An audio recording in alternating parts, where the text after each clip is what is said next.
Pakar, tak ada yang paling menggelikan kecuali Kaesang menjadi ketum PSI.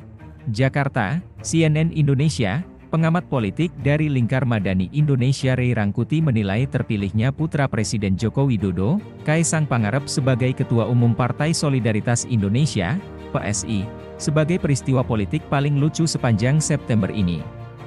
Tidak ada yang paling menggelikan dalam bulan ini di ruang politik kecuali PSI memilih Kaesang sebagai Ketua Umum partai itu. Seperti simsalabim.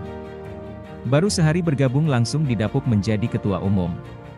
Tujuannya jelas, meraih suara pada pemilu 2024 yang akan datang, kata Ray Rangkuti dalam keterangannya, Selasa 26 September. Ray mengaku geli melihat proses penunjukan Kaesang sebagai ketua umum PSI. Padahal putra bungsu presiden itu baru sehari bergabung dengan PSI, pemilihan Kaesang disebut Ray mengabaikan banyak aspek dalam memilih ketua umum yang mestinya hadir dalam organisasi apapun.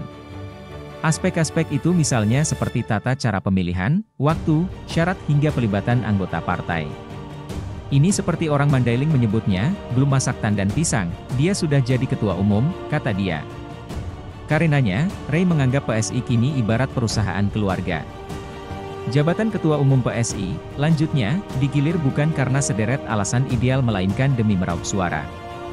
Dalam kondisi seperti ini, saya ragu, PSI akan menarik simpati pemilih Pak Jokowi.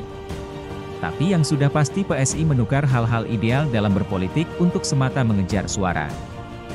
Satu perilaku yang mencerminkan standar etika politik PSI yang biasa-biasa saja, kata dia. Menurut Ray pemilihan Kaesang telah mengubur dalam jargon PSI uang belakangan ini mengidentifikasi diri sebagai partai anak muda. Baginya, semangat anak muda yang seharusnya memberikan teladan mandiri dalam berorganisasi justru dicoreng dengan ideologi, bapakisme, atau bertumpu pada figur seorang bapak yakni Joko Widodo. Jelas, sifat menggantungkan diri pada bapakisme ini mengaburkan idiom PSI sebagai partai anak muda atau kaum milenial. Anak muda yang seharusnya diberi teladan untuk selalu siap mandiri, malah yang terlihat sebaliknya menggantung nasib pada bapakisme, katanya. Kaesang resmi ditunjuk sebagai Ketua Umum PSI pada Senin 25 September dalam acara Kopdarnas di Jakarta Theater. Usai terpilih Kaesang tak menampik memiliki hak istimewa alias privilegi yang menjadi salah satu faktor dirinya ditunjuk menjadi Ketua Umum PSI, privilege. Privilege selalu ada, sudah gitu saja, kata Kaesang usai menghadiri acara Kopdarnas PSI di Jakarta Theater. Kaesang mengatakan pengangkatan dirinya sebagai Ketua Umum PSI sudah melalui berbagai komunikasi yang intens dalam 3 bulan terakhir.